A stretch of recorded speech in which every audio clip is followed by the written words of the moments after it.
Vous vous en souvenez sans doute, vendredi, ce jour dramatique où nous fêtions, nous soulignions, nous nous rappelions la mort de Jésus. Je relevais particulièrement ces derniers mots. Tout est accompli. Et je terminais l'homélie en disant « Tout est accompli » ne veut pas dire « tout est fini ». Il faudrait presque dire, en cette nuit de Pâques, « Tout commence ». Saint Augustin écrivait « Fides Christianorum resurrectio Christi est », c'est-à-dire la foi des chrétiens est la résurrection du Christ. Et il ajoutait « Tout le monde croit que Jésus est mort, même les réprouvés le croient, mais tout le monde ne croit pas qu'il est ressuscité, et on n'est pas chrétien si l'on n'y croit pas. » C'est comme un écho des paroles de l'apôtre Paul dans la première aux Corinthiens. Si le Christ n'est pas ressuscité, notre proclamation est sans contenu, votre foi aussi est sans contenu. Et si le Christ n'est pas ressuscité, votre foi est sans valeur, vous êtes encore sous l'emprise de vos péchés. Le Christ est ressuscité. C'est la nouvelle inouïe, c'est un fait incontournable de l'histoire de l'humanité. Les témoignages ne manquent pas. Et je relève ici tout spécialement ces lignes de Saint Jean Chrysostome, pleines de bon sens. Comment 12 hommes ignorants, qui avaient passé leur vie sur les étangs, sur les fleuves, dans les déserts, qui n'avaient peut-être jamais mis les pieds dans une ville ou sur une place publique, auraient-ils osé former une si grande entreprise ? Comment leur serait venue la pensée de lutter contre le monde entier ? Ne se seraient-ils pas dit à eux-mêmes « Qu'est-ce que ceci ? Il n'a pas pu se sauver lui-même et il nous défendrait ? Vivant, il ne s'est pas aidé, et mort, il nous tendrait la main ? Vivant, il n'a pas soumis un seul peuple, et nous, à son seul nom, nous soumettrions le monde entier ? Quoi de plus déraisonnable, dit Saint Jean Chrysostome. Je ne dis pas qu'une telle entreprise, mais qu'une telle pensée. Il est donc évident, voilà, que s'il ne l'avait pas vu ressusciter, s'il n'avait pas eu la preuve la plus manifeste de sa puissance, il n'eût jamais point joué un tel jeu. Bien sûr, le Christ est ressuscité. Quelle nouvelle! Alors, les mauvaises langues pourraient être là à nous dire « Il est ressuscité ?» Et ça change quoi? Ouvrez les yeux, regardez. Le Christ est ressuscité. Regardez notre monde, regardez les gens que vous croisez. Ça change quoi?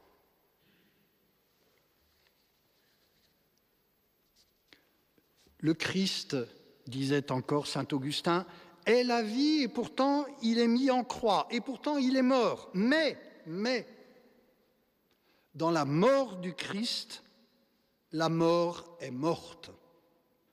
En mourant, la vie a tué la mort. La plénitude de la vie a englouti la mort. Et on peut faire encore écho à saint Paul.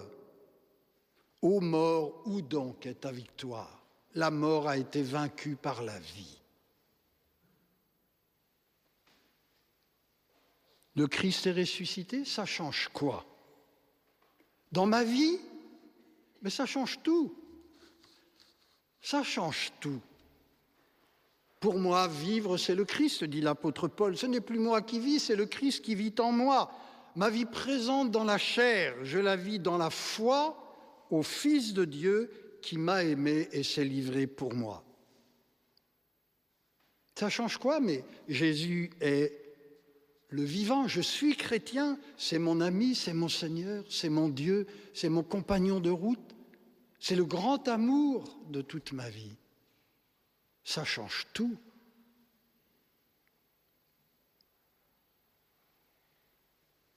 Il y a une phrase que l'on dit maintenant dans la messe, avec une nouvelle traduction et qui peut nous interroger. C'est après le Notre Père. Voilà. Le prêtre dit cette prière. Voilà. Délivre-nous de tout mal, Seigneur, donne la paix à notre temps. Soutenus par ta miséricorde, nous serons libérés de tout péché, à l'abri de toute épreuve. Je ne sais pas si on prend la mesure de cette phrase. Le Christ est ressuscité. Je suis libéré de tout péché si je crois que Jésus est le vivant et si je crois que ce Jésus vivant m'aime à l'infini et me fait sans cesse miséricorde, chaque fois que je me tourne vers lui. À l'abri de toute épreuve, soutenu par ta miséricorde, à l'abri de toute épreuve. Bien sûr, les épreuves, il y en a, mais aucune n'est à même de m'effondrer, de m'écraser, puisque le Christ s'est relevé, il a vaincu la mort. Que le Christ soit ressuscité, mais ça change tout pour notre vie. Je repense à cette petite histoire, ce petit témoignage qui date il y a déjà un certain nombre d'années. C'était des époques où déjà, il y avait des drames, la violence, la guerre au Liban. Et un prêtre qui était là-bas se retrouve dans les caves parce qu'il y a les bombardements. Alors la population s'est réfugiée dans ces caves. Et là, à sa stupeur, à son étonnement, malgré le danger, il voit un enfant et il lui dit « Pourquoi souris-tu tout le temps ?» Et le petit enfant, cet enfant qui devait avoir 12-13 ans, lui répond « Parce que j'ai un ami », en lui montrant un enfant de 4 ans dont il tient la main. Qu'est-ce que ça change que Jésus soit ressuscité, qu'il soit vivant? Mais j'ai un ami. Oui, j'ai un ami. Et dans ce monde si instable, qui chancelle de toutes parts, qui sombre dans la folie, où l'on asphyxie,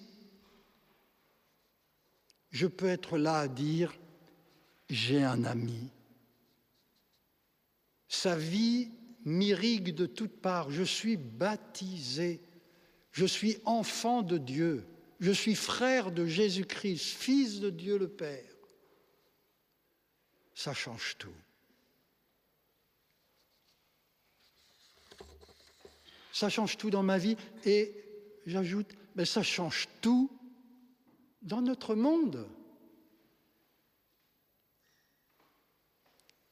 La mort triomphe-t-elle ou est-elle vaincue par la vie ? La vie est plus forte, l'amour du Christ est plus fort. Et vous le savez, nos évêques sont stupéfaits, étonnés de voir que dans ce monde qui perd la tête, dans ce monde de fous, il y a de plus en plus de catéchumènes qui viennent d'on ne sait où et qui demandent à être baptisés. Avec des itinéraires incroyables. Plein de gens qui sont de familles non chrétiennes, qui n'ont eu aucune culture chrétienne et qui un jour sont percutés par la grâce de Dieu, l'appel de Dieu, encore une fois, de multiples circonstances, occasions. Cette nuit, en France, ils sont plus de 7100 adultes qui sont baptisés. Vous vous rendez compte ? Plus de 7100 adultes qui vont être baptisés là, cette nuit, au cours de la vigile pascale.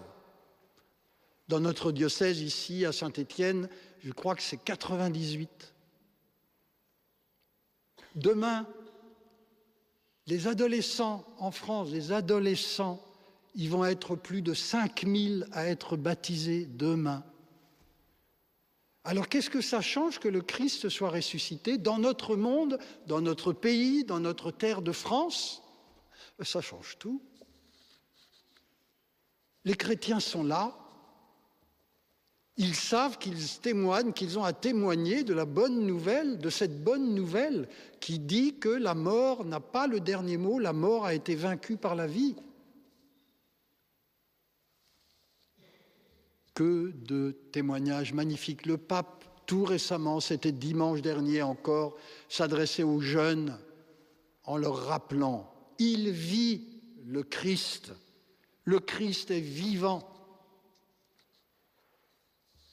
Si nous ouvrons nos yeux, nous voyons bien les merveilles accomplies par tant et tant de chrétiens, par vous, auprès des petits, des pauvres, de ceux qui souffrent, qui sont abandonnés, qui sont marginalisés, auprès de tous nos frères, nous efforçant de répandre la lumière du ressuscité, de déverser sur tous les cœurs les flots de l'amour de Dieu.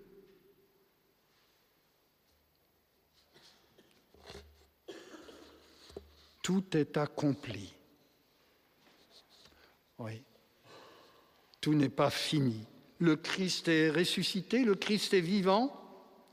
Ça change quoi? Ça change tout si nous ouvrons nos yeux. Comme sur l'autel, après la consécration, apparemment rien n'est changé. Nous voyons du pain et du vin. Mais nous savons, de par la grâce de Dieu, que ce pain et ce vin, par-delà ce que nous voyons, est devenu le corps et le sang du Seigneur. Et c'est pour nous une certitude de foi. Alors, oui, apparemment rien n'a changé, tout a changé. On pourrait être là à dire, le mystère que nous célébrons ce soir date d'il y a plus de 2000 ans.